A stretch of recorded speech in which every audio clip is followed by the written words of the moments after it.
Only, Mark. Fancy. So this time last year, I think it was a few months earlier, I saw you. The show was just starting.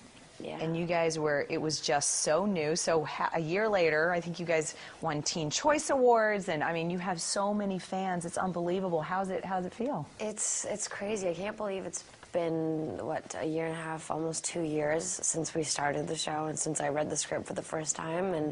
And now it has a huge following. And yeah, we won a People's Choice Award last year and a bunch of Teen Choice Awards. And it's very surreal, but really awesome. But definitely surreal because we're shooting in Georgia and we feel like we're in this bubble. I always say this, we're in a bubble and we live in a bubble. And so it's kind of interesting and cool to see what's going on outside of the bubble. Well, when you get teens and tweens on board, that is where the markets are at right now. I mean, that's it. It's you know, true. You get that demo wrapped in, you got it. Yeah, exactly. So you're a huge tweeter.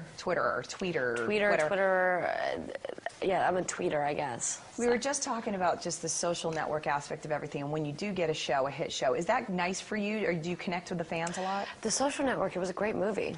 They won the Golden Globe. Yeah, no, Twitter, yeah, it's very important. I think it's very important to be connected with the viewers and with your fans. And, I mean, we wouldn't be here if it wasn't for them. They're the ones who support us, and to hear their voices and be in touch with them really helps out a lot, because you get to know what they like, what they don't like, what bothers them, what impresses them, and it's almost like getting constructive criticism or getting positive feedback every now and then when you need it, and then choosing to ignore the things that you don't want to hear when they say that. I don't know. But Twitter's a really cool medium, and it really gives the fans a chance to get closer to the people that they admire and that they like their work, and so there's a lot of pluses for Twitter and for Facebook and for other things. I don't have Facebook, just setting the record straight, but I have Twitter, so. Let's talk about playing the two characters, and how has that been for you? Because they're very different, and you're very different when you play Catherine versus Lena. And talk to me about that and what you do to make it that just cool and different. Well, can you guess which one I'm playing right now?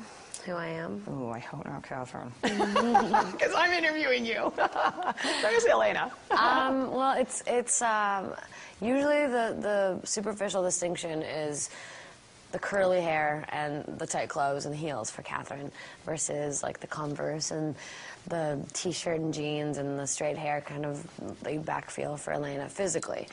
And a lot of the time, believe it or not, the hair and makeup and the physical kind of the clothing, all that helps a lot for creating a character and feeling like a different person.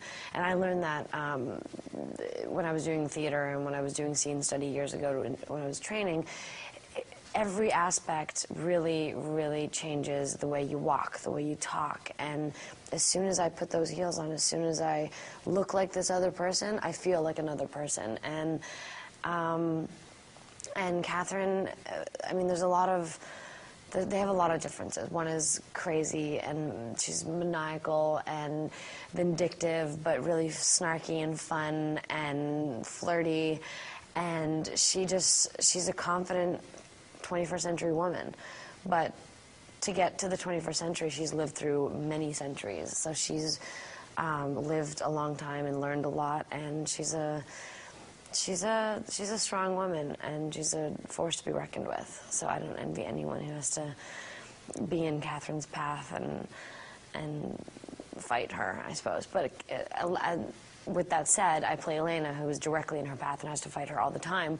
So I also think that Elena is a really strong kind of woman, and she's a lot closer to who I am in many ways, because she's just a regular girl, and she's, I mean, I think I might try to be sweet whenever I can,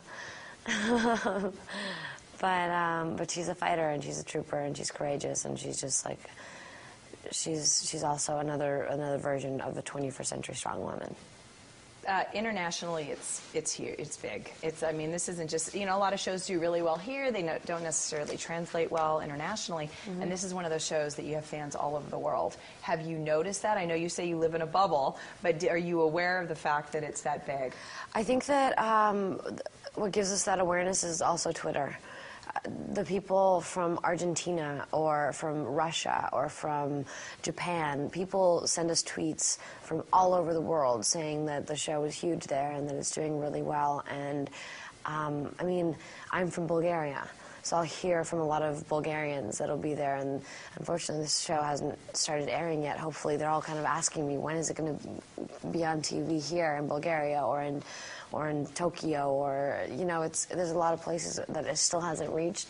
But I think that judging based on the success that it has in the countries that it has been in, it's going to do well everywhere. And it's got the same thing that everyone loves. It's got the vampires, it's got the teens, it's got the angst, it's got the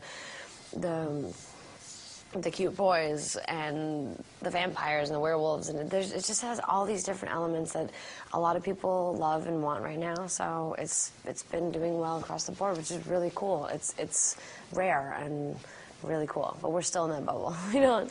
It's definitely something we hear about, but we don't get to, like, when we go to London, for example. We went to London and Monte Carlo last year, and it was just insane. It's just not something that we're used to. It's a good thing. Yeah. It's a good thing, I think. Let's talk about, didn't you, just in Bulgaria, quickly just touch on the fact, didn't you shoot in Bulgaria and were able to speak? Isn't that your language? We didn't shoot in Bulgaria, no. It was shot, the story was in Bulgaria, but we shot it in Georgia. So we went back into the 1400s and the beginning of Catherine and the way she became a vampire. And because I'm Bulgarian, the writers wrote in the whole teaser in Bulgarian and in Bulgaria, but we didn't actually shoot it there, unfortunately. That would have been cool, because I would have been able to hang out with my family. I got a couple little facts, and I thought it was there, but it's still cool because you got to use your language. Yeah, That's yeah, awesome. I got to speak Bulgarian. I've spoken Bulgarian, English. I've done a British accent, and I've done the two characters, and it's been. For some reason, we didn't do accents when we were in the 1800s, which would have been really fun. But you're doing a great job. Thank you. Yeah, it's nice to see you again. Thank you. Take care. Good to so see you. last year when I